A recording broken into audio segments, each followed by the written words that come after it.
भाजपा ने गुजरात में उम्मीदवार तो जल्दी घोषित कर दिए, पर अब उम्मीदवार जल्दी घोषित होने के बाद जो है लगातार विरोध के सुर उठते जा रहे हैं। 2 सीटों पर बीजेपी ने उम्मीदवारों को बदला, तो अभी भी 2 सीटों पर जो है उम्मीदवारों के बदलने की मांग जो है वो चल रही है। साबरकांठा में जिस उम्मीदवार को टिकट दिया गया है वो कांग्रेस से आए पूर्व विधायक की पत्नी है, जिसकी वजह से साबरकांठा के जो कार्यकर्ता हैं वो नाराज हैं और वो लगातार पार्टी को ये बात बता चुके हैं कि वहां पे किसी और को टिकट दिया जाए, इनको टिकट ना दिया जाए, इनका टिकट बदलकर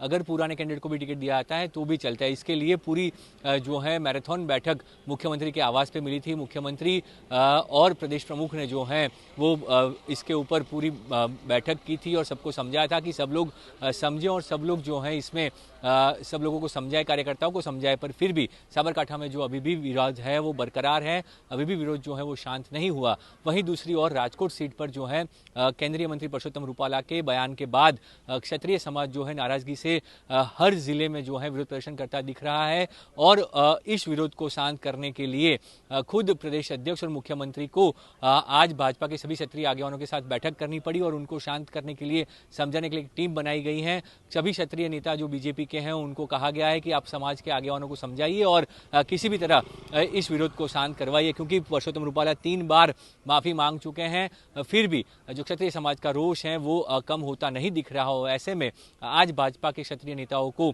प्रदेश प्रमुख और मुख्यमंत्री ने जिम्मेदारी दी है कि कुछ भी करके जल्द से जल्द जो है वो समाज का जो रोष है उसको शांत किया जाए और समाज हमेशा भाजपा के साथ रहा है, आने वाले दिनों में भी भाजपा के साथ रहे, ये बात उनको समझाई जाए। इसकी जिम्मेदारी क्षत्रिय नेताओं को दी गई है। अब देखना होगा कि कब तक जो भाजपा के क्षत्रिय नेता हैं वो समाज के आगेवानों से मिलकर उनका जो रोष है वो कम करवा पाते हैं या फिर ये विरोध की आग जो है वो चलती रहेगी। भाजपा में ये पहली बार नहीं हो रहा कि उम्मीदवार घोषित होने के बाद विरोध की आग जलती रहे। इससे पहले भी कई चुनावों में हमने देखा है कि जब भी उम्मीदवार जल्दी घोषित होते हैं तब उम्मीदवार को लेकर जो है वो स्थानीय कार्यकर्ताओं में रोष देखा जाता है, पर इस बार जो रोष है उसकी प्रमुख वजह यह है जिस तरह से भाजपा में कांग्रेस से या आम आदमी पार्टी से नेता आए हैं और फिर उनको जो तवज्जो दी जाती है, चाहे वो विधानसभा चुनाव की बात हो या फिर लोकसभा चुनाव की बात हो, इस बार भी जो 26 कैंडिडेट हैं उसमें से 3 से 4 कैंडिडेट ऐसे हैं कि जो पहले कांग्रेस में थे और फिर उसके बाद भाजपा में आए। भाजपा में आके तुरंत उनको टिकट नहीं दिया गया, 10 साल का अंतराल जरूर रहा है, पर कुछ ऐसे भी उम्मीदवार हैं जिनको तुरंत टिकट दिया गया, जैसे कि साबरकांठा में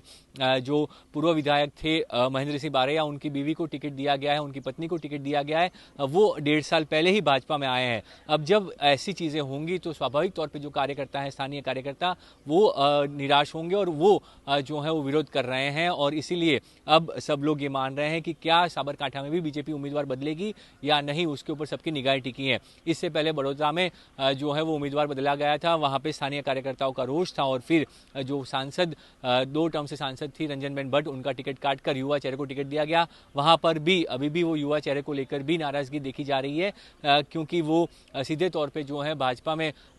सक्रिय कार्यकर्ता नहीं थे, ऐसा स्थानीय कार्यकर्ताओं का आरोप है। पर बीजेपी अभी सभी लोगों को समझाकर वहां पे नए उम्मीदवार को जो है चुनावी प्रचार में जोड़ दिया गया है। अभी भी जो जूनागढ़ सीट है वहां पर भी जो सांसद को रिपीट किया गया राजेश चुडासमा, उनको लेकर वहां पे भी सामाजिक स्थितियां बिगड़ती दिख रही है, वहां पे भी विरोध के सुर उठ रहे हैं। सामाजिक स्तर पे ये सारे सुर जो हैं वो उठते दिख रहे हैं। जिन जिन जगहों पे समाज का प्रभुत्व है वहां पे जो समाज प्रभुत्व है उनका विरोध जो है देखने को मिलता है। सुरेंद्रनगर में भी कोली समाज के ही उम्मीदवार को बीजेपी ने उतारा है, पर फिर भी वहां पर भी जो है वो रोष दिखा गया, क्योंकि वो पूर्व में कांग्रेस से आए हुए थे और अब बीजेपी ने उनको जो है लोकसभा का टिकट दिया है। तो ये मुख्य वजह जो सामने आ रही है कि कांग्रेस से आए लोगों को जब बीजेपी टिकट देती है तो बड़े चुनाव में इसका अंतर देखने को मिलता है। आमतौर पर भाजपा की रणनीति रही है कि जब भी नॉमिनेशन का आखिरी दिन होता है उससे 2 या 3 दिन पहले उम्मीदवार घोषित किए जाए, ताकि जो है किसी को ज्यादा समय या वक्त ना मिले और विरोध के सुर ना उठे। पर इस बार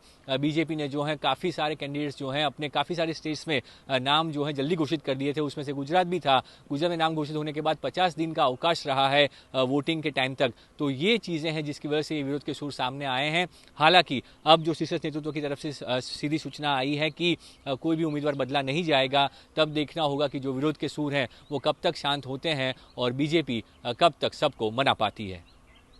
गांधीनगर से कैमरामैन जीवन व्यास के साथ ब्रिजेश दोषी, चुनाव आज तक।